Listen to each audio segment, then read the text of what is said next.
Le Buller est le podcast qui vous parle de l'actualité de la bande dessinée chaque semaine. Dans ce 61e épisode, nous vous présentons malgré tout Histoire d'amour originale que nous présente Jordi Lafèbre dans un album paru la semaine dernière chez Dargaud. Dans la deuxième partie, on balayera l'actualité de la semaine en vous présentant les autres sorties qui ont retenu notre attention. Les histoires d'amour finissent mal en général, chantaient les Rita Mitsuko dans les années 80. Aujourd'hui, nous allons vous prouver que ce n'est pas toujours le cas avec la nouvelle bande dessinée malgré tout. Surtout ne partez pas en vous imaginant que je vous ai définitivement spoilé la fin de cet album qui vient tout juste de sortir. En vrai, cette bande dessinée commence par la fin pour remonter à la jeunesse de cette histoire. C'est donc un couple vieillissant, mais amoureux et heureux qui inaugure le chapitre 20 qui ouvre l'album. Si vous voulez retrouver le premier chapitre, il faudra vous rendre à la page 143 sur une bande dessinée qui en compte 150. Entre-temps, vous aurez pris plaisir à découvrir le couple que forment à distance Zeno et Anna, pendant que tous les deux vivent une vie plus concrète, chacun de leur côté. Assez rapidement, on comprend que si les deux sont très attachés l'un à l'autre, des aspirations opposées et des vies totalement différentes les maintiennent éloignés quasiment en permanence. De plus, si Zeno, homme libre et sans attache, a décidé de n'avoir que la mère pour seule véritable amante, Anna est de son côté mariée à un homme adorable, Giuseppe, de même qu'elle est aussi une maman et une grand-mère au quotidien. Si cette histoire d'amour a donc tout de la romance compliquée, elle est en réalité simplifiée par la force des sentiments qu'éprouvent nos deux protagonistes, sentiments qu'ils ont toujours enfouis en eux, en attendant de les exprimer avec toute la force que l'on devine au fil des pages. Les escapades en mer de Zeno quand il ne reprend pas son activité principale de libraire et les responsabilités d'Anna, mère de sa ville, font que les deux n'ont pas toujours de temps à consacrer à l'autre. Ainsi passe la vie, entrecoupée de retrouvailles dans des circonstances qui ne sont pas toujours favorables, comme lors des funérailles du père de Zeno ou durant la grossesse d'une Anna focalisée par son élection. Avec beaucoup de tendresse pour ces deux personnages, Jordi Lafèbre laisse toujours la porte ouverte à son histoire d'amour dessinée, et si l'issue de cette romance n'est pas à deviner, c'est avec une certaine gourmandise que l'on découvre comment celle-ci a pris racine chez nos deux protagonistes. Malgré tout est le premier album où Jordi Lafèbre, auteur d'origine espagnole, travaille sur le scénario et le dessin, et c'est une véritable réussite. On le connaît surtout pour deux séries dont il faisait le dessin alors que Zidrou en signait les scénarios, La Mondaine et Les Beaux Étés. En 2010, il signe toujours avec le même Zidrou un one-shot très beau et très touchant, Lydie. Dans Malgré tout, on reconnaît son style si caractéristique qui donne au personnage une palette d'expressions dans un style semi-réaliste qui donne toujours envie de plonger dans ses aventures. La force de cette histoire est d'ailleurs de réussir à faire vieillir les personnages, ou plutôt à les faire rajeunir en gardant toujours une crédibilité dans le changement des traits au fil des pages. Lafèbre signe aussi un premier scénario audacieux qui aurait pu se montrer très périlleux tant le parti pris est risqué, mais s'il subsiste ici et là quelques imperfections scénaristiques, c'est très largement pardonné au regard de la qualité de l'ensemble. Et si la vieillesse devenait en quelque sorte le nouvel âge de l'amour, voilà en substance ce que nous raconte aussi avec beaucoup de malice cet album qui permet d'aborder plus sereinement cet âge de la vie.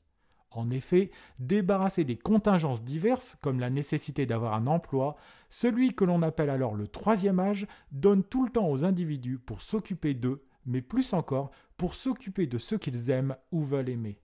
C'est exactement ce qui arrive à notre couple qui a passé une bonne partie de sa vie à se chercher sans véritablement avoir le temps de se rapprocher. Faute d'avoir réussi à mener à bien une histoire d'amour durant leur jeunesse, le couple a su s'armer de patience pour mieux se retrouver comme on le découvre dans les 10 premières pages de cet album, finalement optimiste. Il n'est jamais trop tard pour s'aimer, nous dit Jordi Lafèbre, et le joli couple que forment Zeno et Anna semble lui donner raison. Disponible chez Dargaud, en plus d'être un très bon album, cette histoire douce et optimiste est exactement ce dont on a besoin dans cette période incertaine qui en manque cruellement.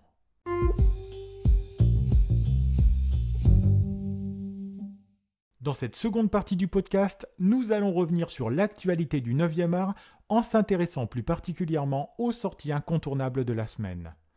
Commençons cette semaine par un très bon documentaire qui suit au plus près le travail de l'auteur Hub, connu entre autres pour la très bonne série Oko. C'est dans le huis clos de son studio que le réalisateur Benjamin Laurent a installé sa caméra pour suivre au plus près le travail de création de la série Le Serpent et la Lance pendant presque 6 mois. Le documentaire suit l'artiste alors qu'il est en pleine préparation du premier tome de cette nouvelle série, 5 ans après la fin d'Oko.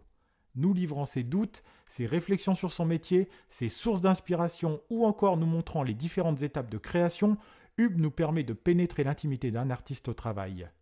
Disponible depuis le 25 septembre en DVD ou en VOD, Hub au bout des doigts, titre de ce très bon documentaire, est produit par le studio Parolox en collaboration avec les éditions Delcourt.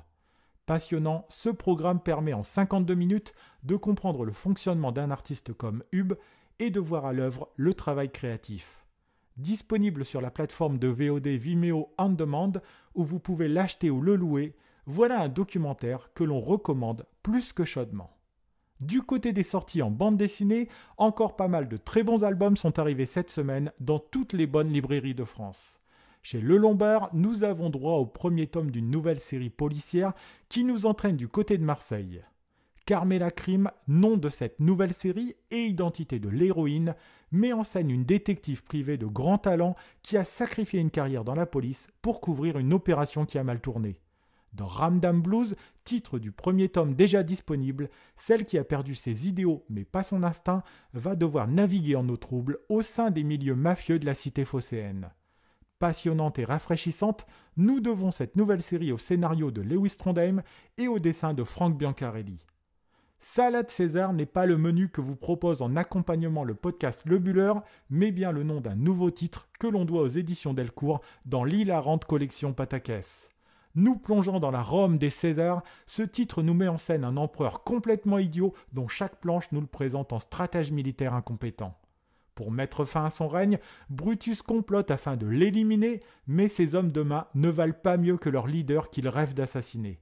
Les gags s'enchaînent à un rythme effréné, et si l'on dit que rire fait gagner de l'espérance de vie, alors on pourra se targuer de réussir à vivre plus vieux grâce à cet album, signé par Caribou au scénario et Jocelyn Limon du Parc-Meur au dessin.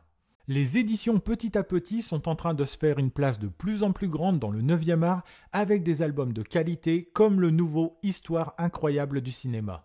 Si en plus d'être amateur de bande dessinée vous aimez le 7e art, voilà absolument l'album sur lequel vous devez vous précipiter. Alternant les petites histoires sur la grande histoire du cinéma, vous découvrirez un tas d'anecdotes qui vous éclaireront en plus de vous faire passer un bon moment de lecture. Comment George Lucas a réussi à cacher le secret de Dark Vador à ses acteurs ? Pourquoi Georges Méliès a-t-il brûlé tous ses films ? Quel scandale a frappé le Festival de Cannes en 1994 ? Ou encore pourquoi personne ne voulait de Marlon Brando pour jouer dans Le Parrain ? Voilà autant de questions dont vous connaîtrez les réponses en vous plongeant dans ce premier tome qui en appellera d'autres. Un très bon album collectif que l'on recommande chaudement et qui est déjà disponible en librairie. Terminons ce podcast avec un autre album en provenance de chez Delcourt, Croke Park, Dimanche sanglant à Dublin. Le Croke Park, stade mythique de la capitale irlandaise, sera à 2 moments différents le théâtre des relations entre le peuple irlandais et les Anglais. Si l'album s'ouvre sur la répression sanglante de 1920 contre les membres de l'IRA, la chronologie nous propulse ensuite en 2007 pour un match de rugby symbole d'une réconciliation entre les deux peuples. À travers ce lieu mythique, le sport et l'histoire politique du pays, c'est aussi l'occasion de revisiter une page d'histoire dans un album de grande qualité.